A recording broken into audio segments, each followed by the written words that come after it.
Welcome to D2G health.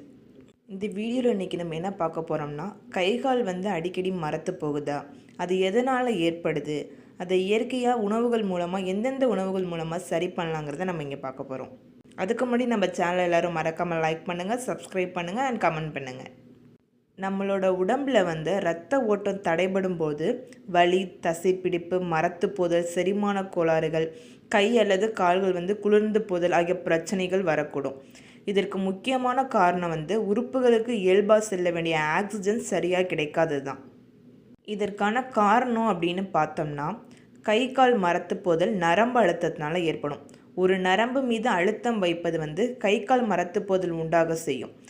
இரத்த நாளங்கள், தசை நாண் மற்றும் சுற்றியுள்ள மென்மையான திசுக்களில் ஒரு கட்டி, நடி, தொற்று, முதுகெலும்பு அல்லது மூளையின் வீக்கம் போன்ற நரம்பு அழுத்தம் பாதிக்கப்படும் நிலையில் கை கால் மரத்து போதல் உண்டாகலாம். உடலில் உள்ள உறுப்புகள் மரத்து போகிறது அப்படிங்கிறது நோய் இல்லை, இருந்தாலும் நோய்கள் ஏற்படுவதற்கான அறிகுறி அப்படின்னு சொல்லலாம்.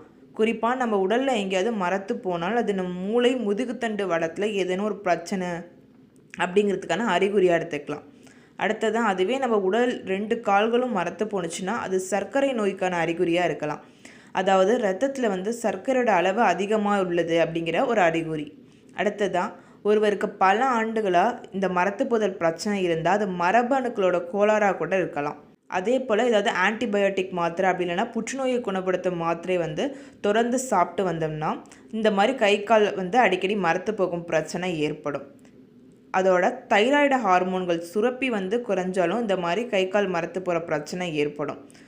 உடல் எடை அதிகரித்து உடலில் அதிகளவு கொழுப்பு சேர்ந்தாலும் இந்த மரத்து போதலுக்கான பிரச்சனை ஏற்படும். அடுத்து மரத்து போகும் பிரச்சனை ஆரம்பத்திலே கண்டறிஞ்சிட்டோம்னா அதற்கான சிகிச்சை முறை அளித்தாலே இந்த மரத்து போகும் பிரச்சனையை சரி செஞ்சிட முடியும். வைட்டமின் B12 குறைபாடு இருந்தாலும் இந்த மாதிரி அடிக்கடி கை கால் மரத்து போகும் பிரச்சனை ஏற்படும். உடலுக்கு தேவையான அளவிற்கு வைட்டமின் B12 நிறைந்துள்ள உணவுகளை இதுக்கு உட்கொள்ளணும். அதே போல் தொழுநோயால் பாதிக்கப்பட்டவர்களுக்கும் இந்த கை கால் மரத்து போகும் பிரச்சனை ஏற்படும். தொழுநோய் உள்ளவர்கள் மீது சூடான தண்ணீரை ஊட்டினால் கூட அவங்களுக்கு உணர்ச்சி இருக்காது. அதனால் தொழுநோய் உள்ளவர்கள் தங்களது தோலை பரிசோதனை செய்து அதற்கான சிகிச்சை முறைகளை கடைபிடிக்கணும். சர்க்கரை நோயாளிகள் அவங்களோட கை கால் மரத்து போகாமல் இருக்கணும் அப்படின்னா அவங்க வாழ்நாள் முழுவதும் ரத்தத்தில் உள்ள சர்க்கரையோட அளவை கட்டுப்பாட்டாக வச்சுருக்கணும். குறிப்பாக கால்களில் ஏதேனும் காயம் ஏற்பட்டால் அவங்களுக்கு நரம்புகள் அதிகளவு பாதிக்கப்படும். அடுத்ததாக குடிப்பழக்கம் உள்ளவர்களுக்கு அடிக்கடி கை கால் மரத்து போணுச்சுன்னா அவங்களுக்கு கல்லீரல் பாதிக்கப்பட்டிருக்கு அப்படிங்கிறதுனால ஒரு அறிகுறி தான். சிலருக்கு தலை ஒரு பக்கம் மட்டும் மரத்து போயிடும். இது பக்கவாதத்தோட அறிகுறி. அவங்க நரம்பியல் மருத்துவரோட சென்று தகுந்த சிகிச்சை பெற வேண்டியது மிகவும் அவசியம். இந்த பிரச்சனை யாருக்கெல்லாம் ஏற்படுது அப்படின்னு பார்த்தோம்னா, குறிப்பாக இந்த பிரச்சனை அதிகமாக குடிப்பழக்கம் உள்ளவங்களுக்கும், கம்ப்யூட்டரில் அதிகமாக உட்காந்துட்டே வேலை பார்க்குறவங்களுக்கும், அதிகமாக பாத்திரம் விளக்குறவங்களுக்கு, மணிக்கட்டை அதிக வேலை தருபவர்களுக்கு, உடல் எடை அதிகமாக உள்ளவங்களுக்கு இந்த கை கால் மரத்து போகும் பிரச்சனை ஏற்படுது.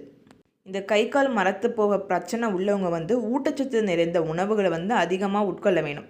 அதே போல் வைட்டமின் B12 குறைபாடு உள்ளவர்கள் இறைச்சி உணவுகளை அதிகளவு உட்கொள்ளணும்.